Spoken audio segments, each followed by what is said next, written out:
हरे कृष्णा, राधे राधे। कैसे हो आप सब लोग। तो अधिक मास लगभग समाप्त होने वाले हैं। सोमवार के दिन अमावस्या है और उसी दिन अधिक मास की समाप्ति भी है। तो अमावस्या के दिन जो सोमवार के दिन आता है उसे सोमवती अमावस्या कहते हैं। और सोमवती अमावस्या के दिन तुलसी मैया का पूजन, पीपल वृक्ष का पूजन बहुत ज़्यादा महत्व रखता है। सुहागन स्त्रियाँ इस दिन जरूर पूजा करते हैं अपनी अखंड सुहाग पाने के लिए, एक अच्छा खुशहाल जिंदगी पाने के लिए।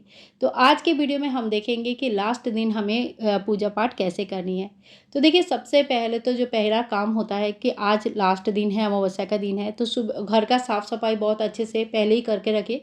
सुबह उठ के थोड़ा बहुत हल्का फुल्का झाड़ू पोछा कर सकते हैं, क्योंकि ब्रह्म मुहूर्त में खूब ज़्यादा साफ सफाई और झाड़ू पोछा में टाइम नहीं देना चाहिए। ठीक है।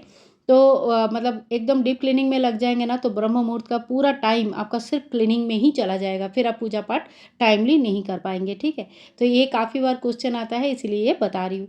तो देखो, बाहर अभी एकदम अंधेरा सा हो रहा है, अभी बहुत अंधेरा हो रहा है। और अभी इस वक्त जब मैं उठती हूँ तब 4 भी नहीं बजे रहे होते हैं। तो इसके बाद मैं आप लोगों को घड़ी दिखाती हूँ, कई बार मतलब 4:15 4:20 हो रहा होता है, कभी 4:05 हो रहा होता है। ठीक है। तो बाहर देख के आपको पता चल रहा है कि कितना ज़्यादा सुबह है ये। सवेरे उठ के थोड़ी बहुत बैल्कनी में खुली हवा में खड़े हो जाए, थोड़ा अपने आप को जो होता है ना, सांस लेना होता है ना खुली हवा में, इससे क्या फुल डे के लिए आपको एनर्जी मिल जाएगी। तो ब्रह्म मुहूर्त में स्नान का नियम लेके रखा है, तो आज लास्ट दिन है, उद्यापन है, तो आज भी स्नान जरूर करें। और अमावस्या के दिन है, इसलिए सिर पे स्नान नहीं करना है, बाल नहीं धोनी है। और क्योंकि अमावस्या के दिन बाल नहीं धोया जाता है। ठीक है। आप चाहे तो एक दिन पहले संडे के दिन बाल धोकर रख सकते हैं। तो ये एक नियम हो गया अमावस्या का। इसके बाद जो नित्य नियम आपने ले रखा है, जैसे अपने घर के मंदिर में दिया जलाना है, या भगवान श्री विष्णु नारायण शालिग्राम जी का स्नान, पूजा, चंदन, इत्र अर्पण करना, मंदिर की नित्य पूजा, भोग आदि, ये सारे नियम लेके रखा है। तो वो सारी चीज़ें आपको सबसे पहले कंप्लीट करनी है। तो जो नित्य नियम है, नित्य पूजा है, या जो नियम आपने इस अधिक मास में ले रखी है, उन सभी चीज़ों का आज, ऐसा नहीं कि आज लास्ट है तो आज नहीं करना है, उन सभी चीज़ों का आपको आज समापन करना है। तो सारी चीज़ें आज करनी होती है। और हाँ, एक क्वेश्चन आया था कि दीदी पीरियड्स है, लास्ट दिन है, तो उसमें कैसे करेंगे। तो आपका एक दिन एकादशी का दिन तो आप फिजिकली पूजा नहीं कर सकते थे, लेकिन उसके बाद लास्ट के 3 दिन भी आप पूजा कर सकते हैं, कोई दिक्कत नहीं है। ठीक है ना। 5 दिन ना हो रहा है कोई बात नहीं, 3 दिन तो हो ही रहा है, तो 3 दिन आप कर लीजिएगा, कोई प्रॉब्लम नहीं है। तो यहाँ पे मेरा 1 लोटा जल हमेशा रखा रहता है। ये जो 1 लोटा जल है, ये मैं सूर्य नारायण को अर्घ्य दे देती हूँ, और फिर जल को चेंज करके नया जल रखती हूँ यहाँ पे। तो आप मतलब मैं क्या करती हूँ वही मैं आप लोगों के साथ शेयर करती हूँ। तो कभी कभी ये जो जल होता है, ये थोड़ा सा पूजा जब मैं बाद में करती हूँ, जैसे अभी अधिक मास में एक साथ पूजा हो रहा है, तो जब भी मंदिर का पूजा थोड़े बाद में करती हूँ, तो ये जल मैं बाद में चेंज करती हूँ, उस वक्त मैं ये जल पौधे में डाल देती हूँ, और सूर्य नारायण के लिए अलग से जल बनाकर उसमें उससे अर्घ्य देती हूँ। ठीक है। तो यहाँ पे मेरा मंदिर का पूजा हो चुका है। अब जो है नित्य पूजा में मेरा देव वृक्ष की पूजा का नियम है, जहाँ पे बेल वृक्ष है, आंवला है, केला है, तुलसी मैया है, तो उन सभी का पूजन हमें करनी है। तो यहाँ पे सबसे पहले मैं सूर्य नारायण को जल दूंगी। और सूर्य नारायण को जल, लोग पूछते हैं कि अब तो सूर्य आया ही नहीं था तो आपने पानी चढ़ा दिया। तो देखो, ब्रह्म मुहूर्त में आप सूर्य नारायण को जल चढ़ा सकते हैं। आप शास्त्रों में भी देख सकते हैं, किसी भी विद्वान पंडित से आप पूछ सकते हैं। ब्रह्म मुहूर्त में सूर्य नारायण को जल चढ़ाने में कोई दिक्कत नहीं है।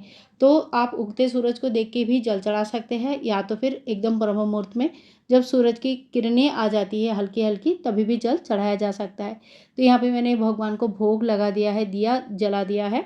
और एक कटोरे में अलग से तुलसी मैं हमेशा रखती हूँ, इससे भगवान को भोग लगाने में मुझे बहुत ईजी होती है।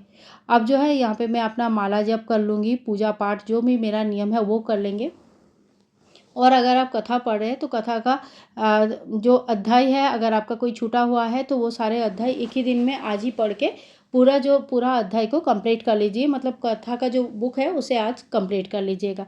तो अमावस्या के दिन कुछ नियम है जो जरूर पालन करना चाहिए। जैसे सबसे पहले अपने दहलीज की पूजन आप जरूर करें। तो दहलीज में आप साफ सफाई कर लीजिएगा, चाहे तो रंगोली दे सकते हैं, चाहे तो आप अल्पना वगैरह दे सकते हैं, और एक दिया जरूर जलाइए।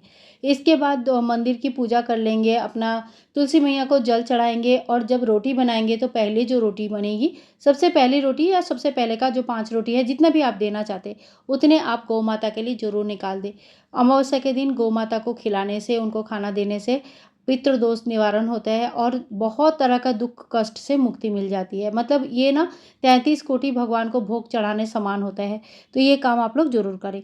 इसके बाद देखिए, अभी तक अगर आप लोगों ने 33 बाती का दीपदान नहीं किया है तो ज़रूर कर लीजिएगा। मैंने चैनल पर बहुत ही आसान तरीके से 33 बाती का दीपदान का विधि आप सभी से शेयर किया हुआ है।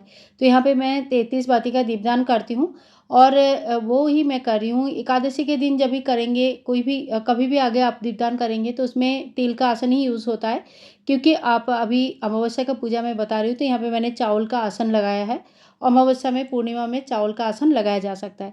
इसमें एक 10 रुपये का कॉइन मैं रख देती हूँ, इससे ना नाभि नहीं जलती है, यानी कि गर्भ जलना जिसे कहते हैं ना, दिया का बीच में जल जाता है, वो नहीं होना चाहिए, वो अच्छा नहीं माना जाता है। इसके लिए 10 रुपये का कॉइन हमेशा मेरा इसमें रखा रहता है, ताकि इसका नाभि ना जले। और इसके बाद थोड़ा सा कपूर और 2 लौंग मैं यहाँ पे मतलब चढ़ा दूँगी। इससे क्या होता है, लक्ष्मी जी की लक्ष्मी प्राप्ति के लिए बहुत ज़्यादा अच्छा उपाय माना जाता है। अब भगवान श्री विष्णु नारायण के नाम लेते हुए जो दिया है उसे प्रज्वलित कर लेंगे, दिया का पूजन कर लेंगे और हाथ में थोड़ी सी जल लेके 3 बार घुमा के आचमन कर लेंगे।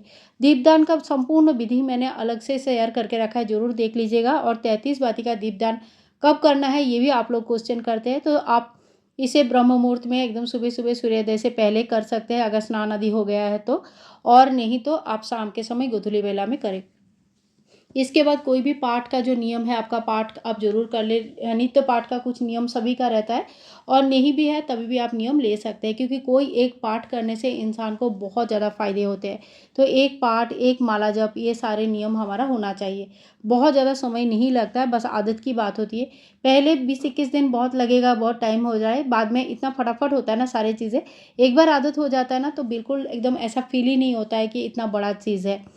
और अब जो है मैं सोमवती अमावस्या का बहुत ही सरल पूजा आप लोगों के साथ शेयर कर रही हूँ। तो देखो, यही मेरी तुलसी मैया कितनी सुंदर हो रही है, बहुत प्यारी लग रही है देखने में। आप ये पूजा अपने तुलसी जहाँ पे है, तुलसी मंच है घर के बैल्कनी या आंगन में, वहाँ पे भी कर सकते हैं। मैं यहाँ पे करके दिखा रही हूँ। तो यहाँ पे मैंने ऐपन बना लिया है, जिसे हल्दी और आटा से बनाया जाता है। और सबसे पहले सोमाधविन का फोटो बना लेंगे, चित्र।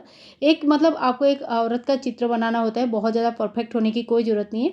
लेकिन सोमवती अमावस्या के दिन उनकी पूजन तो ज़रूर किया जाता है, ताकि यहाँ पे सोमाधविन का हम एक चित्र बना लेंगे। साथ ही में जितनी बार फेरा लेंगे उसके लिए उतनी संख्या में आप बादाम ले सकते हैं, कोई खाने पीने के वस्तु, टॉफ़ी वगैरह ले सकते हैं, या बिंदी के पत्ते, मेहंदी इत्यादि कोई भी सुहाग सामग्री भी ले सकते हैं, ठीक है। तो उसी से हम फेरी लगाएंगे। सोमवती अमावस्या के दिन फेरी लगाने का विशेष महत्व है। इसी तरह से आप पीपल वृक्ष का भी पूजा कर सकते हैं, लेकिन अगर पीपल वृक्ष आसपास नहीं है या आप बाहर जाके पूजा नहीं कर सकते इतने सुबह सुबह, तो आप घर में अपना तुलसी मैया का पूजा सेम विधि से कर सकते हैं, ठीक है। तो यहाँ पे देखो, मैंने टीका लगा दिया है तुलसी मैया को, और साथ में ही सोमाधविन को भी यहाँ पे बना लिया है।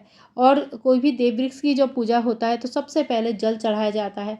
तुलसी मैया को भी सबसे पहले हमने जल चढ़ाया, उसके बाद हम सिंदूर से टीका करेंगे और हल्दी से टीका करेंगे, पीला हल्दी से टीका करेंगे, पीला चंदन से टीका करेंगे। और अगर आपके यहाँ पे सिंदूर तुलसी मैया को नहीं लगाया जाता है तो फिर आप उस बात को स्किप कर सकते हैं। देखिए, मकर संक्रांति के टाइम पे ना तुलसी मैया को सिंदूर चढ़ाने का, बिंदी चढ़ाने का बहुत सारे नियम लिया जाता है। तो जो लोगों ने नियम लिया है सिंदूर चढ़ाने का, वो चढ़ा सकते हैं, पर जिनके यहाँ ऐसा कोई नियम नहीं है तो वो सिर्फ तुलसी विवाह के बाद ही सिंदूर चढ़ाते हैं, उससे पहले नहीं चढ़ाते, ठीक है। तो ये मतलब ये चीज़ें रहती है। अब माता रानी को हम भोग लगा देंगे, चुनरी ओढ़ा देंगे। तो यहाँ पे कोई भी फल का, मीठा चीज़ों का भोग लगाया जाता है। आज के दिन खीर ज़रूर बनाया जाता है, लेकिन सुबह-सुबह अगर समय नहीं है तो फिर आप रामदाना, बतासा का भोग लगा दीजिए, बाद में खीर बनाकर चढ़ा सकते हैं। और ये है दान सामग्री। उद्यापन कैसे करेंगे इसकी संपूर्ण अलग से वीडियो मैंने आप लोगों के साथ शेयर किया। वही सारे सामान, उद्यापन वाले सामान आपको लेनी है। हाथ में से थोड़ा सा जल लेके मिनस लेना है 3 बार, और हाथ जोड़ करके भगवान से अर्जी करनी है। तो हे भगवान, यथा सामर्थ्य हम दान करने की कोशिश करें, आप हमारा सामर्थ्य और बढ़ाएं ताकि हम और दान कर पाए। अब इसके बाद हम आरती कर लेंगे, सोमाधविन के भी आरती कर लेंगे, साथ में तुलसी मैया के भी आरती कर लेंगे। और सोमाधविन को जितनी बार सिंदूर चढ़ाते उतनी बार उनसे सिंदूर मतलब सुहाग लिया भी जाता है। तो आप 5 बार 7 बार इस तरह से चढ़ा सकते हैं, और उसी से अपने मांग में भी सिंदूर लेके भर सकते हैं। इससे सुहाग लेना कहते हैं, और सुहाग लेने से कहते हैं कि अमर अखंड सुहाग का प्राप्ति होती है। तो हम लेडीज़ को, हम महिलाओं को क्या चाहिए? हमें चाहिए बस हमारे सुहाग मतलब सही सलामत रहे और हम बस उनके नाम पे इसी तरह से सजते संवरते रहे, है ना? इसके बाद हमें परिक्रमा करना है, तो मैंने बतासा से 7 परिक्रमा लगाया है। आप चाहे तो 108 परिक्रमा लगा सकते हैं, नियम वही है 108 का, पर आप जितना कर पाते हैं उतना ही करेंगे। और एक-एक बतासा हाथ में लिया, इस तरह से क्लॉकवाइज़ परिक्रमा किया और यहाँ पे रख दिया। अगर परिक्रमा पूरा फेरी लगाने की जगह है तो गोल करके फेरी लगाएँ, सबसे सही विधि वही होती है। पर अगर कहीं-कहीं देखा जाए तो बिल्कुल जगह नहीं होती है, तो फिर अपनी जगह पे जहाँ पे आप पूजा कर रहे हैं वहीं पे खड़े होके क्लॉकवाइज़ आप परिक्रमा कर सकते हैं। इसके बाद हमें पढ़नी होती है कथा। कथा अगर आप बाहर पूजा कर रहे हैं, कथा वहाँ नहीं पढ़ सकते, तो आप घर पे आके भी कथा पढ़ सकते हैं। ठीक है ना? हर जगह पे बुक्स वगैरह लेके जाना इतना आसान नहीं हो पाता है, तो घर पे पढ़ सकते हैं और मैं यहाँ पे क्योंकि अपने मतलब अपने मंदिर के सामने ही पूजा कर रही हूँ, तो मैं यहीं पे कथा पढ़ लेती हूँ। तो यहाँ पे मेरे पास जो बुक है, इसमें सोमवती अमावस्या की कथा है, ये मैंने हाथ में एक फूल लेके पढ़ लिया है और फूल फिर माता रानी के, तुलसी मैया के सामने ही रख दूँगी और हाथ जोड़ करके पूजा में रही कमियों के लिए समय याचना करेंगे। साथ में अपनी मनोकामना पूर्ण करने के लिए माता रानी को आग्रह करेंगे। और इसके बाद देखिए क्या करना है हमें, जिससे हमने फेरी लिया है ना, जो भी खाने-पीने का वस्तु है या जो भी वस्तु से आपने फेरी लिया है, वो बाहर के किसी लोगों को दान कर दिया जाता है। बच्चों को अगर टॉफ़ी है तो दे दीजिएगा, कुछ भी है वो बाहर के लोगों को देना होता है, घर के लोग उसे यूज़ नहीं करते। और जो भी आपने भोग प्रसाद चढ़ाया है, ये घर के लोगों में आप बाँट सकते हैं। तो जब तक दिया वगैरह प्रज्वलित है तब तक तो आप तुलसी मैया को यहाँ से मत हटाइएगा और अगर यहाँ पे ऐसे मंदिर के सामने पूजा कर रहे हैं तो, और बाद में जब दिया शांत हो जाता है तब आप हटा सकते हैं। शाम के टाइम पे भी इसी तरह से दीपदान हमें तुलसी मैया के सामने ज़रूर करनी है। तो ये था सोमवती अमावस्या का बहुत ही सरल पूजा विधि जो कोई भी घर पे बहुत ही आराम से कर सकते हैं। तो आज के वीडियो आप लोगों को कैसे लगा ज़रूर बताना। अच्छा लगे तो please like share and comment. Bye bye and take care. Radhe Radhe.